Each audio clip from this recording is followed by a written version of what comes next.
오늘 저는 이 로마서 5장 말씀을 가지고 경건한 자를 위해 죽으신 예수 그리스도에 대해서 말씀을 나누고자 합니다. 오늘 6절 말씀은 이렇게 기록이 되어 있어요. 우리가 아직 연약할 때에 기약대로 그리스도께서 경건하지 않은 자를 위하여 죽으셨다. 여기서 우리가 먼저 살펴볼 게 뭐냐면, 예수님께서 어떤 일을 하셨는가요? 예수님께서 어떤 일을 하셨는가? 예수님이 어떤 일을 하셨습니까? 6절 말씀 보니까 예수님께서 경건하지 않은 자를 위하여, 즉 죄인을 위하여, 죄인을 대신하여 십자가에서 죽으셨다. 오늘 성경은 그렇게 이야기하고 있어요. 예수님께서 죄인을 위해서 십자가에서 죽으셨다. 이게 얼마나 정말 놀라운 소식인지 몰라요. 왜 그렇습니까? 주님께서 대신 죽으시지 않았으면 죄인이 죽어야 되잖아요. 죄인이. 그 죄인이 누구예요? 우리예요. 우리. 주님이 죽으시지 않았으면 우리가 죽어야 되는 거예요. 우리가. 말로 죄짓고, 행동으로 죄짓고, 생각으로 죄짓고, 온통 죄로 물들어 있는 우리가 죽을 수밖에 없었는데, 하나님의 심판대 앞에 그래서 우리가 서서 영원히 멸망받을 수밖에 없었는데, 예수님께서 죄인을 위하여 죽으신 거예요. 이게 얼마나 놀라운 일인지. 그 은혜로 우리가 구원을 받은 거예요. 어떤 자유주의 신학자들은 예수님의 십자가를 두고 어떤 모범적인, 희생적인 그런 모범으로만 생각을 하려고 하는 그런 경향들이 있어요. 네, 주님의 십자가가 분명히 희생적인 모범을 담고 있는 건 사실이에요. 그러나 그것뿐일까요? 그게 전부일까요? 그게 핵심일까요? 그렇지 않아요. 주님께서 죽으신 그 죽음은 희생적인 죽음을 넘어서 있어요.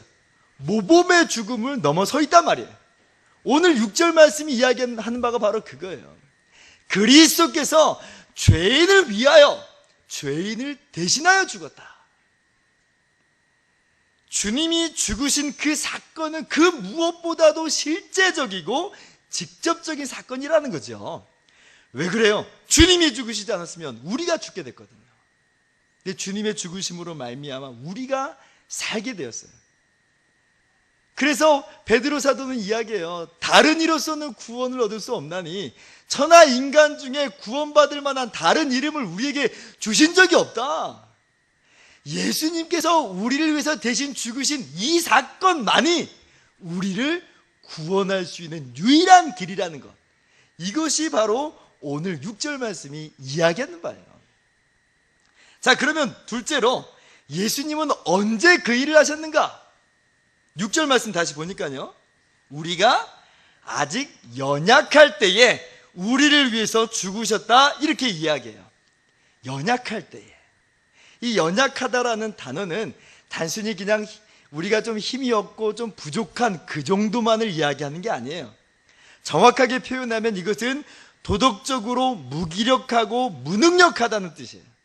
우리가 연약하다라고 하는 것은 스스로 자리를 털고 일어날 수 없는, 도덕적으로 완전히 무너진 우리를 일컫는 이야기예요. 그런데 주님이 언제 우리를 위해서 죽으셨다고요? 우리가 연약할 때에, 즉 도덕적으로 무기력하고 무능력한 상태에 여전히 머물러 있을 때에, 같은 의미에서 8절에 보면요, 우리가 아직 죄인 되었을 때에, 10절에는 곧 우리가 원수 되었을 때에 그리스도께서 우리를 대신하여 죽으셨다. 성경이 그렇게 이야기하고 있습니다. 연약할 때에 주님이 우리를 위해서 대신 죽으셨다. 이 말은요, 우리가 먼저 하나님께 나아갔다라든지 우리가 하나님께 뭐 해드린 게 있다든지 그런 말이 아니에요. 도리어 그 반대죠. 그 반대.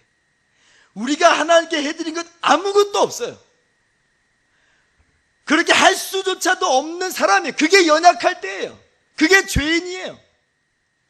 그런데 하나님께서 거저 이 큰 사랑을 우리에게 베풀어 주셨다. 왜? 그게 하나님의 기쁘신 뜻이에요. 그만큼 우리를 사랑하신다는 말씀이세요. 오늘 주일학교 공과 내용 중에 이런 말이 있었어요. 하나님은 우리를 사랑하지 않을 수 없다, 이런 내용이 나왔어요. 제가 그 말이 무슨 의미인지는 알겠어요. 하나님은 우리를 사랑하지 않을 수 없다. 그런데 제가 그것 이야기하지 말자고 그랬어요. 오해의 소지가 있어요. 어떤 오해를 주냐면 이런 말이에요. 하나님은 어쩔 수 없이 그렇게 사랑하셔야만 하는 분인가? 아니에요. 그렇지 않아요. 하나님은 우리를 사랑하지 않을 수 있어요. 왜?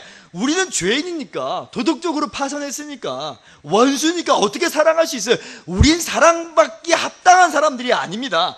그런데 하나님이 우리를 사랑하셨다는 것은요, 사랑하지 않을 수 없어서가 아니에요.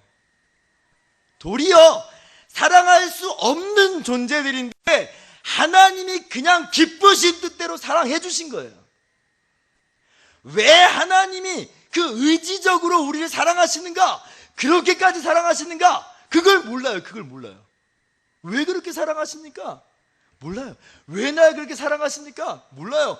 왜 창세전부터 나를 선택하셨습니까? 몰라요. 왜 그 수많은 사람 중에 나를 선택하셨습니까? 몰라요. 왜 그렇게 사랑하셨는지 몰라요. 다만 아는 것 하나는 하나님이 그만큼 우리를 사랑하셨다는 거예요. 우리가 아직 연약할 때에 사랑하셨다는 말은 어쩔 수 없기 때문에 성품상 사랑한다는 말이 아니고 그만큼 우리를 사랑하신다, 그 말이에요. 이게 바로 은혜. 값없이 그냥 주신 거예요. 하나님 이거 왜 주셨습니까? 그냥 주셨다. 그게 내 은혜다. 그러니까 우리가 받은 이 은혜가 얼마나 큰지, 얼마나 놀라운지는 우리가 어떤 존재였는지 보면 돼요. 우린 연약한 사람들이었어요. 우린 죄인이었어요. 우리 하나님과 원수된 사람들이었어요. 근데 바로 그때에 주님께서 우리를 대신하여 십자가에서 죽으셨다는 거예요. 할렐루야. 이런 주님의 은혜와 사랑에 감사하고 감격할 수밖에 없는 것이 우리들의 모습이죠. 셋째로, 그렇다면 주님의 죽으심으로 우리에게 주어진 것은 무엇인가 할 때에 그것은 흔들림 없는 구원이다. 주님의 십자가로 말미암아 우리에게 뭐가 주어졌어요? 흔들림 없는, 아무도 흔들 수 없는 그 구원, 결코 흔들릴 수 없는 그 구원을 하나님이 우리에게 주셨다. 9절 말씀 보면, 그러면 이제 그의 피로 말미암아 의롭다 하심을 받았으니 더욱 그로 말미암아 진노하심에서 구원을 받을 것이니, 이렇게 기록되어 있어요. 이게 지금 단순히 미래에 있을 일을 기대한다는 말, 그게 아니에요. 그 미래에 있는 일들이 너무나도 확실한 것임을 보여준다, 이 말이에요. 그래서 이 구절을 쉬운 성경이 조금 더 직접적으로 잘 설명해 놨어요.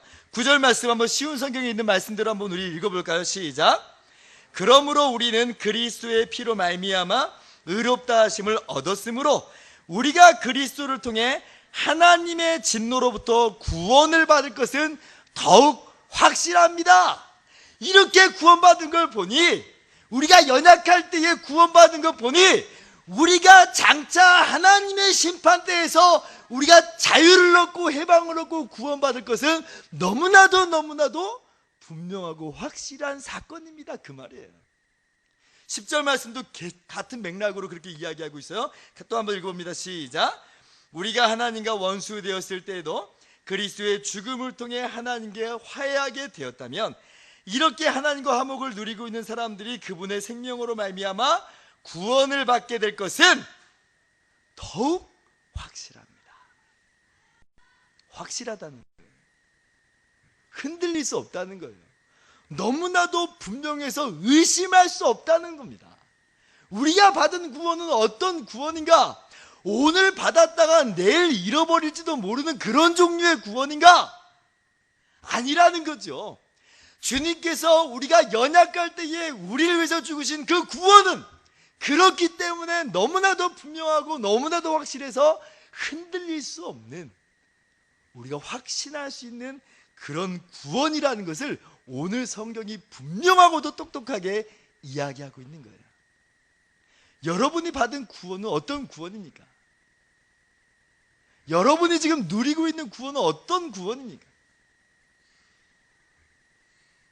아무도 흔들 수 없는 그 구원인 줄 믿으시기 바랍니다. 이건 십자가를 보면 분명히 알 수 있어요. 십자가가 뭐예요? 죄인을 대신하여 죽으셨어요. 그게 십자가잖아요. 우리가 아직 무능력할 때에, 여전히 죄인일 때에, 왜 원수 되었을 때 죽으셨잖아요. 그게 뭐예요? 십자가예요. 아들이 죽으셨어요. 그게 뭐예요? 그게 주님의 십자가예요. 그런데 우리의 구원이 어떻게 흔들릴 수가 있어요? 어떻게 흔들릴 수 있다고 말할 수가 있어요? 불가능한 거예요. 그래서 8절 말씀은 오늘 이렇게 이야기합니다. 우리가 아직 죄인 되었을 때에 그리스도께서 우리를 위하여 죽으심으로 하나님께서 우리에 대한 자기의 사랑을 확증하셨느니라. 확증입니다. 확증. 이 확증이라는 말은 나타내다, 보여주다, 입증하다 그런 말이에요. 즉 우리를 향하신 하나님의 사랑이 얼마나 크고 얼마나 분명하고 얼마나 변함없는지 십자가를 통해서 분명하고도 확실하게 입증하여 보여주신다는 말씀이에요. 더 놀라운 건 이 확증하다라는 이 단어가 현재형 시제로 써 있어요. 현재형. 헬라어에서 현재형으로 쓰였다는 말은 그것은 계속적으로, 반복적으로 이런 뜻이에요. 즉 주님이 확증하셨다라는 이 말은 정확하게는 계속해서 보여주고 있다, 계속해서 입증하고 있다. 어제도 오늘도 내일도 여전히 십자가는 하나님의 사랑을 나타내주고 보여주고 있는, 입증하고 있는 그런 것임을 오늘 성경이 이야기하고 있는 거죠. 한번 보여주고 말 것이 아니에요. 하나님은 계속해서 보여주세요. 우리를 얼마나 사랑하시는지요, 계속해서 십자가를 통해서 보여주고 있는 거예요. 우리는 때때로 믿음이 연약해져서 구원의 확신이 흔들릴 수가 있어요. 환경이 어려워지거나 기도의 응답이 좀 더디거나 할 때면 우리 믿음은 참 많이 연약해짐을 경험합니다. 하나님께 버림받은 것은 아닌가? 하나님이 날 떠난 것은 아닌가? 혹시 과거에 지은 죄 때문에 나는 구원받지 못하고 멸망받을 수밖에 없는 그런 존재가 아닌가 하는 그런 두려움과 공포 속에 우리가 놓여져 있을 때가 있어요.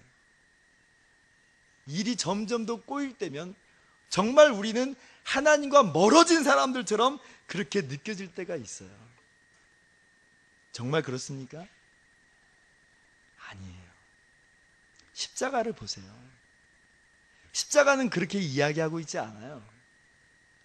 십자가는 나는 버림받은 사람이야, 나는 어쩔 수 없어, 그렇게 말하고 있지 않아요. 십자가가 도리어 보여주는 건 뭐예요?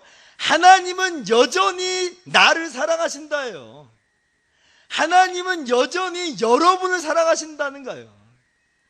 로마서 8장 32절은 이렇게 이야기합니다. 자기 아들을 아끼지 아니하시고 우리 모든 사람을 위하여 내주시니가 어찌 그 아들과 함께 모든 것을 우리에게 주시지 아니하겠느냐? 39절 같이요. 높음이나 깊음이나 다른 어떤 피조물이라도 우리를 우리 주 그리스도 예수 안에 있는 하나님의 사랑에서 끊을 수 없으리라. 아멘. 그 어떤 것도 하나님의 사랑에서 우리를 끊을 수가 없어요. 주님의 십자가는 바로 그거예요. 끊을 수 없는 사랑. 그래서 우리는 주님의 십자가를 볼 때요, 비록 여전히 연약함에도 불구하고, 여전히 죄인임에도 불구하고, 여전히 하나님과 원수된 것 같은 그런 감정인 것 같아 보이는 상황일지라도 우리 하나님의 사랑을 확인할 수 있고 하나님의 사랑 앞에 다시 한번 나아갈 수가 있는 거예요. 지난주에 화요일날 성경 공부할 때 이 사탄의 전략에 대해서 잠깐 이야기를 나눴어요. 사단이 하는 일이 뭡니까? 우리로 죄를 짓도록 유혹하는 일을 하잖아요. 그런데 사단이 하는 일은 그게 전부가 아니에요. 사단의 궁극적인 의도는 우리가 죄를 진 것을 통하여서 하나님과 멀어졌다는 느낌을 주는 것, 그래서 다시는 하나님께 나아갈 수 없는 존재인 것처럼 느끼게 하는 것, 그래서 하나님과 완전히 떨어져 버리게 하는 것, 그게 사단의 의도예요. 얘 죄를 지면 안 돼요. 그런데 그것보다도 치명적인 사단의 독소가 있어요. 그 뭐냐면 그 죄 때문에 너는 하나님께 나아갈 수 없어. 이것이 사단의 전략이에요. 사단의 대표적인 언어가 그래서 이거죠. 하나님 너 같은 거 사랑하지 않아. 넌 틀렸어.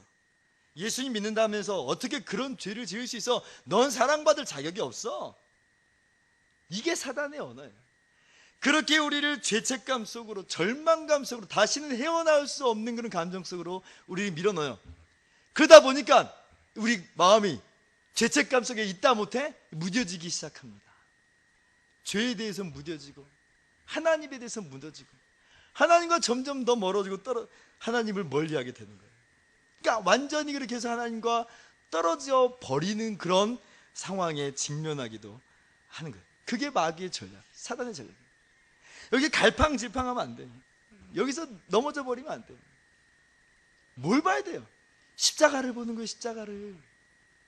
우리를 위해서 죽으신 주님, 우리가 연약할 때에 우리 위해서 죽으신 주님, 아들을 보내시기까지 그렇게 사랑하신 하나님의 사랑을 우리는 십자가에서 발견해야 되는 거예요. 단 한순간도 십자가에서 그래서 눈을 떼면 안 됩니다. 눈을 떼는 순간 사단이 우리를 노리고 우리를 넘어뜨릴지 몰라요. 넌 어쩔 수 없어. 아니에요. 그때 우리의 눈을 들어서 십자가를 바라보시는 저와 여러분 되기를 바랍니다. 유기성 목사님 책에 이런 예화를 그래서 본 적이 있습니다. 종교개혁자 마틴 루터가 쇠약해져 가지고 침상에 누워 있었어요. 근데 그때 마귀가 들어왔습니다. 마귀가 들어와가지고 굉장히 큰 두루마리 이 책을 펼쳐놓고 읽기 시작합니다. 보니까 루터가 자기가 지은 죄들이에요. 그 죄를 마귀가 쭉 읊어가는 거예요. 얼마나 낙심이 되겠어요. 이야, 나는 끝장이구나. 그런 두려움과 공포 가운데 사로잡히지 않겠어요. 근데 그때 루터가 마귀에게 그렇게 이야기했답니다. 그렇다. 이거 다 나의 죄다. 그러나 너가 한 가지 빼놓고 안 읽은 게 있구나.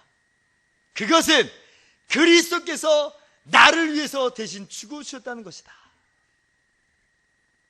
실제로 루터가 이런 일을 겪었는지는 잘 모르겠습니다만 그 의미하는 바는 분명해요.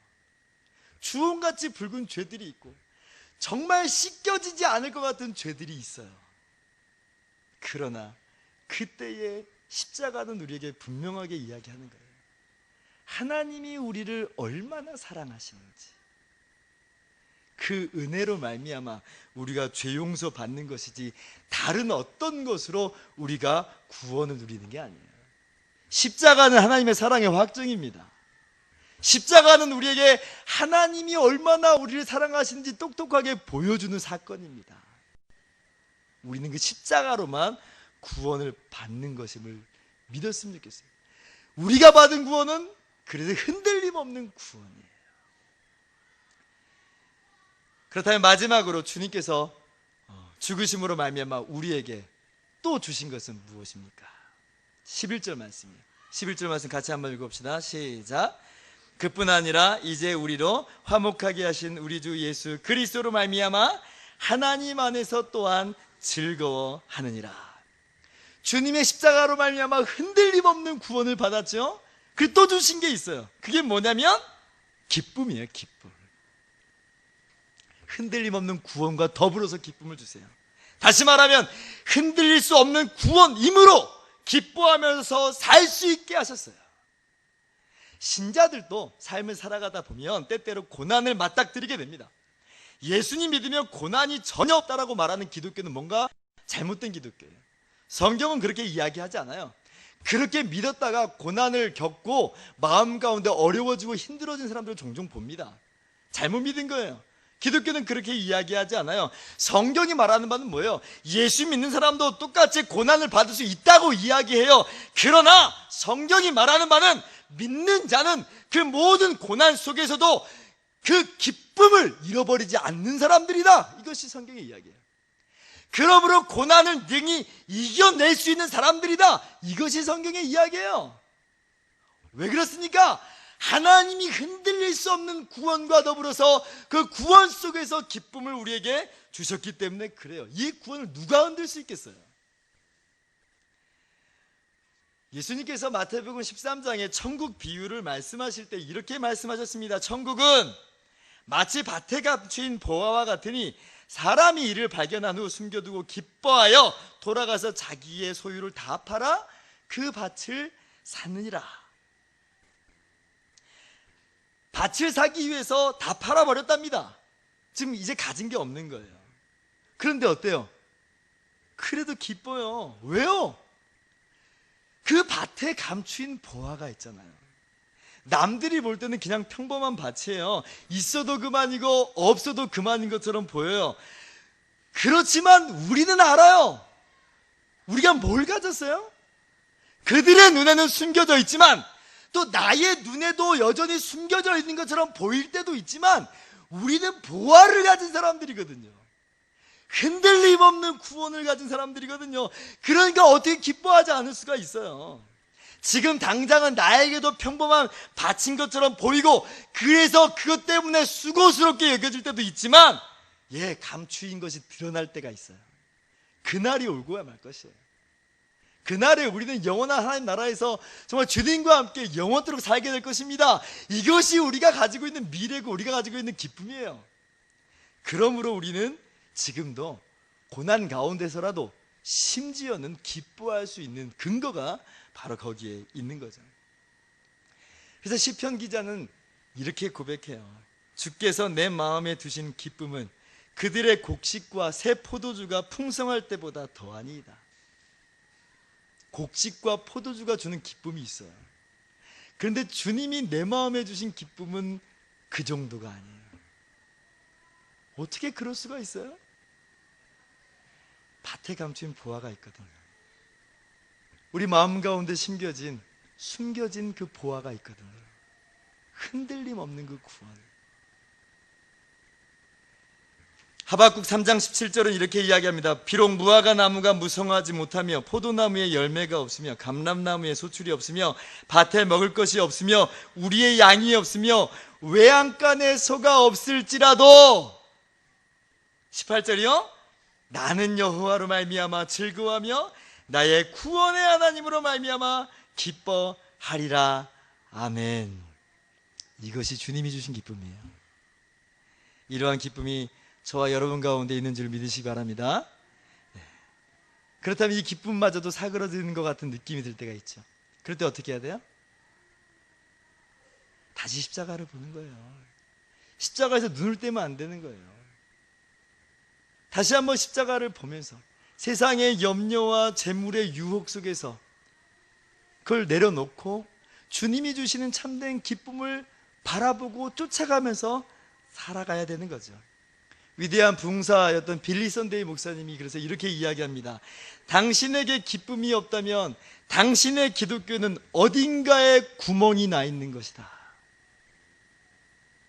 당신에게 기쁨이 없다면, 지금 기쁨을 잃어버린 것처럼 여겨진다면 지금 우리가 믿는 그 믿음은 뭔가 문제가 있는 거예요.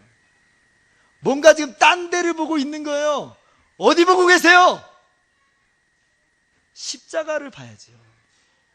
그것이 우리의 기쁨의 근원인데, 그거 외에는 우리에게 참된 기쁨을 줄 수 있는 게 없는데 어딜 보세요? 어딜 보세요? 십자가를 보면서 그 기쁨을 다시 한번 회복해 나가는 겁니다. 나도 모르게 십자가가 빠져버릴 수도 있어요. 우리의 믿음 속에서 그 십자가가 핵심에서 이탈해버릴 수 있어요. 그러면 안 돼요. 오늘 그 십자가를 바라보면서 흔들림 없는 구원을 다시 한번 견고하게 세우고 주님이 주신 기쁨으로 다시 한번 우리가 충만하게 누리는, 거하는 우리 모두가 되기를 주님의 이름으로 축원합니다. 말씀을 마치도록 하겠습니다. 길지 않은 삶이지만 저는 십자가 외에는 다른 대답을 찾지 못했습니다. 십자가 외에는 나를 구원할 수 있는 게 아무것도 없어요. 십자가 외에는 나의 흔들리는 그 믿음을 붙잡아 줄 수 있는 게 아무것도 없어요.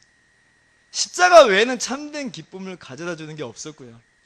십자가 외에는 제가 쉴 곳이 없었어요.